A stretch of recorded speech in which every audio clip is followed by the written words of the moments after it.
कि मैंने आपसे पिछली वीडियो में पूछा था कि क्या मैं लोकी सीरीज को कवर करूं, जिसमें मुझे आप लोगों ने हमें रिस्पांस देकर काफ़ी खुश कर दिया। फिर इसलिए आज मैं लोकी के एपिसोड 1 का ब्रेकडाउन करने जा रहा हूं। तो अगर एक भी डिटेल आप मिस नहीं करना चाहते हो तो इस वीडियो को पूरा जरूर देखना।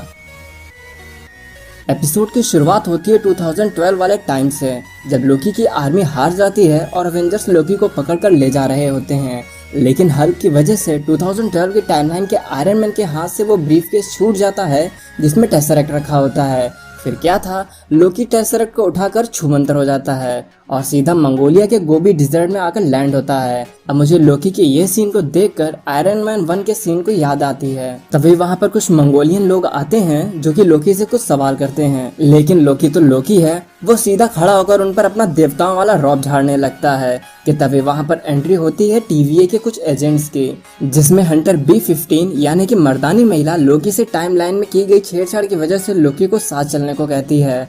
तो लोकी नहीं मानता, जिस पर मर्दानी महिला लोकी को स्लो मोशन मुक्का जड़ती है। और ये चीज ये दर्शाती है कि TVA वालों के पास बिना टाइम स्टोन के भी टाइम को मैनिपुलेट करने की शक्ति है। TVA वाले लोकी को पकड़कर TVA के ऑफिस में ले आते हैं, जहां लोकी के एसगार्डियन कपड़ों को चेंज करके TVA के अपराधी वाले कपड़े पहना दिए जाते हैं। यहाँ पर लोकी को एक छोटू उस्ताद भी मिलता है जो लोकी को एक गेट से निकलने के लिए कहता है, और साथ में लोकी को ये भी बताता है कि अगर लोकी कोई रोबोट है तो ये मशीन लोकी को पिघला देगी। और ये बात हमें थोड़ा कंफ्यूजन क्रिएट करती है कि क्या अगर टाइमलाइन में छेड़छाड़ रोबोट लाइक यानी कि अल्ट्रॉन द्वारा की जाए तो क्या उन्हें यहाँ पिघला दिया जाएगा।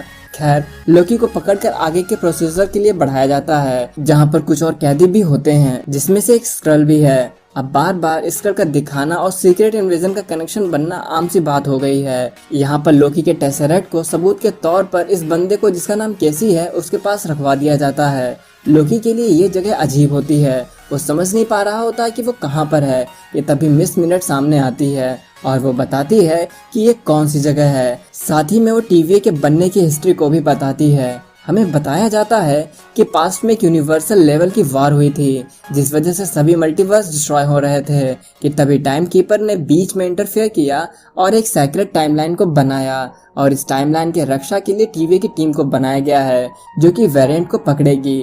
वेरिएंट किसी भी टाइमलाइन के वो खुरापाती बंदे होते हैं जिनके एक्ट की वजह से टाइमलाइन में डिस्टरबेंस बनता है और फिर नेक्सस लेवल के इवेंट होते हैं। तो बेसिकली TVA का काम यही है कि वो वेरिएंट्स को पकड़कर टाइमलाइन को फिक्स करती है, जो कि हमने गोबी के डिजर्ट में लोकी को पकड़ के ले जाने के बाद फिक्स होते हुए भी देखा।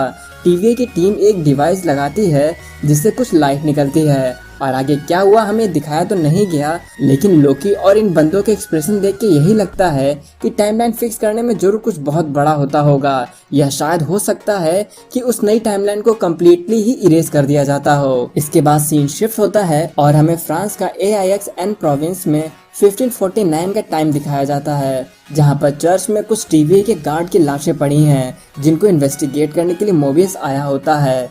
एक गार्ड बताता है कि ये हफ्ते में 6वीं बार हो रहा है जब TVA के गार्ड को मारा गया है। तभी वहां पर एक बच्चा आता है जो कि किसी और टाइम की कबोली ब्लूबेरी च्युइंगम को चबा रहा होता है, जिसे मोबियस अपने साथियों को देख के ये पता लगाने को कहता है कि ये किस टाइम की है। जिसके बाद मोबियस उस बच्चे से पूछता है कि ये सब कुछ किसने किया है, जिस पर वो बच्चा एक पिक्चर की तरफ इशारा करता है। अब इस पिक्चर को देख के बहुत से लोग मेफिस्टो समझ सकते हैं, लेकिन ये पिक्चर बस एक साइन है डेविल का, क्योंकि लोकी भी कुछ इसी तरह के कॉस्ट्यूम पहनता है जिसमें उसके 2 सींग नजर आते हैं। तो इस बच्चे को वो डेविल कुछ इसी तरह का लगा होगा। पर तभी एक गार्ड मोबियस को लोकी के बारे में बताता है, तो मोबियस सीधा TVA के जजमेंट ऑफिस में आ जाता है, जहां पर लोकी की सुनवाई चल रही होती है, और जज की सीट पर बैठी लड़की रवोना रेंसलेयर है, जो कि कॉमिक्स में अर्थ 6311 से बिलोंग करती है, और इसका बाप कोई और नहीं बल्कि कैंग द कॉन्करर होता है। पर यहाँ ध्यान देने वाली बात ये है कि यहाँ पर लोकी को लॉफिसन बुलाया जा रहा होता है, यानी कि TVA वालों को सब कुछ पता है। उन्हें लोकी की पूरी हिस्ट्री, उसको पैदा करने वाले बाप, उसको पालने वाले बाप, सबके बारे में सब कुछ पता है। जहाँ पर लोकी अपना गुनाह पूछता है, जिस पर रेंसलेयर कहती है कि उसने टाइमलाइन में गड़बड़ी की है। तो लोकी कहता है गड़बड़ी उसने नहीं बल्कि अवेंजर्स ने की है, जिस पर रेंसलेयर कहती है कि वो विधि का विधान था। और यहीं पर एक कॉन्ट्रडिक्शन भी खड़ा हो जाता है कि हम किस चीज़ को विधि का विधान मानेंगे और किस चीज़ को विधि की गड़बड़ी। खैर, इस चीज को सीरीज के आगे और एक्सप्लेन किया जाएगा। यहाँ पर लोकी अपनी पावर का इस्तेमाल करने की कोशिश करता है, लेकिन वो उसे यूज नहीं कर पाता, जिस पर जज साहिबा उसे रिसेट करने के लिए भेज देती है। लेकिन तभी मोबियस वहाँ पर आकर लोकी को अपने साथ काम करने के रखने पर डिमांड करता है, जिस पर जज थोड़ी टाल मटोल करने के बाद मान जाती है। मोबियस लोकी को अपने ऑफिस में लेकर आता है, जहाँ पर लोकी रास्ते में पूरा TVA की बिल्डिंग को देखता है। अपने ऑफिस में बैठकर मोबियस लोकी से उसके विजन के बारे में पूछता है कि अगर लोकी अपने मिशन में कामयाब हो गया होता तो लोकी क्या करता, जिस पर लोकी जवाब देता है कि वो मिडगार्ड यानी कि अर्थ पर राज करता। मोबियस आगे पूछता है तो लोकी कहता है कि एसगार्ड पर भी राज करता और साथ ही में वो 9 दुनियाओं पर भी राज करता, जिस पर मोबियस को थोड़ा अजीब लगता है। वो लोकी से कहता है कि क्या उसका स्पेस में राज करने का ख्याल नहीं है, क्योंकि स्पेस बहुत बड़ा है, जिस पर लोकी का ऐसा रिएक्शन होता है कि उसने ये तो सोचा ही नहीं है, या लोकी को स्पेस के बारे में बहुत ज़्यादा नॉलेज नहीं है कि वो कितना बड़ा है। यहाँ पर मोबियस बेसिकली लोकी की साइकोलॉजी को समझना चाह रहा है कि इस टाइमलाइन का लोकी आखिर क्या सोचता है, उसे किस चीज़ से मज़ा आता है और वो ये सब कुछ करता है तो क्यों करता है। जिसके बाद मोबियस लोकी को उसकी पास्ट में की गई हरकतें दिखाता है कि लोकी की कैसे बैंड बजी थी और वो हर बार नाकाम हो जाता है, जिसकी वजह से कुछ लोग हीरो बनते हैं और लोकी खुद को विलन बना लेता है। इसी में लोकी का एक सीन दिखाया जाता है जिसमें लोकी एक प्लेन को हाईजैक कर लेता है और इस समय लोकी ने अपना नाम डेविड कूपर रखा हुआ था।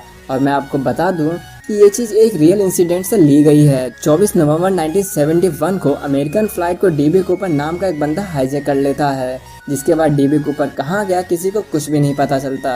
साथ ही में मोबियस लोकी को उसे ये भी दिखाता है कि लोकी ने अगर टाइमलाइन में छेड़छाड़ ना की होती तो उसका फ्यूचर क्या होता।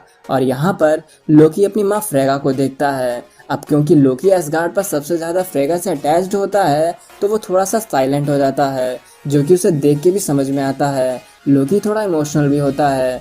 मोबियस बताता है कि उसकी वजह से उसकी टाइमलाइन में फ्रेगा मारी जाती है और ये बात लोकी को बहुत हर्ट होती है।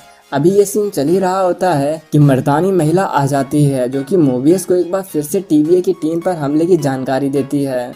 और जब तक मोबियस और मर्दानी महिला कुछ समझ पाते, लोकी वहाँ से फरार हो जाता है और सीधा पहुंचता है कैसी के पास, क्योंकि कैसी के पास ही टेसरेक्ट रखा होता है। जब लोकी टेसरेक्ट को देख रहा होता है तब वहाँ ड्रॉअर में कई सारे इन्फिनिटी स्टोन्स भी देखता है, जिसमें से वो बस एक इन्फिनिटी स्टोन यानी कि टाइम स्टोन को उठाता है। अब इस सीन में लोकी को टाइम स्टोन को रखते हुए तो नहीं दिखाया गया, पर लोकी इन्फिनिटी स्टोन को देख के समझ जाता है कि TVA कोई आम चीज नहीं है, ये तो इन्फिनिटी स्टोन से भी ज्यादा पावरफुल है। तभी वहाँ पर मर्दानी महिला आ जाती है। अब इन दोनों में फिर से थोड़ी सी नोकझोंक होती है और लोकी तभी वहाँ से मोबियस के ऑफिस में आ जाता है, जहाँ पर वो टाइम में आगे क्या क्या हुआ है वो सब कुछ देखता है।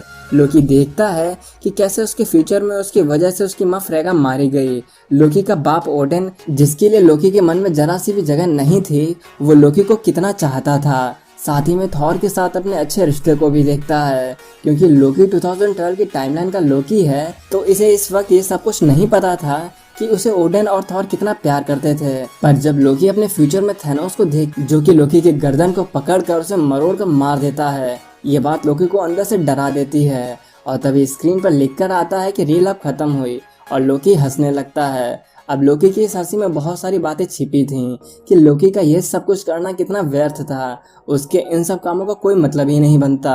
ये सब कुछ देख के लोकी दुखी बैठा ही होता है कि वहाँ पर मोबियस आता है, जो कि लोकी को बताता है कि लोकी यहाँ से बाहर तो नहीं जा सकता, पर वो कहीं और जाकर उन लोगों की मदद जरूर कर सकता है। जिस पर लोकी पूछता है कि वो क्या कर सकता है। पर तभी 1858 का सलाना ओक्लाहोमा का समय दिखाया जाता है, जहाँ पर TVA के एजेंट्स को कोई मार देता है। और तब हमें ये रिवील होता है कि TVA के लोगों को मारने वाला कोई और नहीं बल्कि लोकी है, जो कि किसी और टाइमलाइन का है, जिसको रोकने के लिए मोबियस को इस वाले लोकी की मदद चाहिए है। इसलिए मोबियस स्टार्टिंग में लोकी की साइकोलॉजी को समझने की कोशिश कर रहा था कि इस लोकी का विजन क्या है, वो क्या अचीव करना चाहता है। और मोबियस ने इस लोकी को अपनों की मौत पर रोते हुए भी देखा है, तो ये लोकी उस बुरे लोकी से तो काफी बेहतर है, क्योंकि शायद इस बुरे लोकी का इरादा थैनोस के इरादे की तरह कुछ ज्यादा ही बड़ा है। और यहीं पर आज का ये एपिसोड खत्म हो जाता है।